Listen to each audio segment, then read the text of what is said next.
Harmonize amempongeza boss ama Profesa Majizo kwa hili la mtumishi wa Mungu Boniface Mwamposa kuangalia speaker za Jizo Sound. Kama tunavyojua yeye Majizo ndiyo founder wa hizi Jizo Sound, ama tunaweza tukasema kwamba yeye ndiyo mwanzilishi wa hizi Jizo Sound. Najua wengi tutakuwa tunazifahamu Jizo Sound zile ndogo, na zaidi ukiwa unazijua zaidi basi utazifahamu zile ukubwa wake wa kati, na hata Rayvanny amewahi kupiga picha na video pia akiwa na hii Jizo Sound ndogo.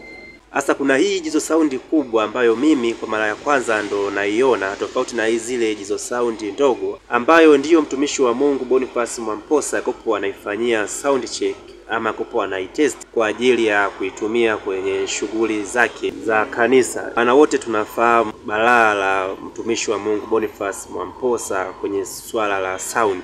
Lakini kwa huu ujumbe wa Harmonize kwenda kwa Majizo inaonyesha wazi kabisa kuwa mtumishi wa Mungu Boniface Mwamposa ameshazikubali hizi speaker na maybe kutumika kwenye shughuli mbalimbali za kumtumikia Mungu. Hebu twende tuone ujumbe wenyewe wa Harmonize unasemaje. Ujumbe unasema hivi: Blessed day with mtumishi wa Mungu Mtume Boniface Mwamposa. Tumezishuhudia Jizo Sound big, hizi ni maalumu kwa ajili ya mikusanyiko yenye watu wengi. Kiasi mtume wa Mungu amenidokeza ameweka order ya hizi Jizo big nyingi zaidi. Ana mpango wa kuzimwaga mtaani zikatangaze neno congrats bro, alafu akamtag Majizo, akamaliza kwa kusema big step, alafu akaweka emoji ya fire.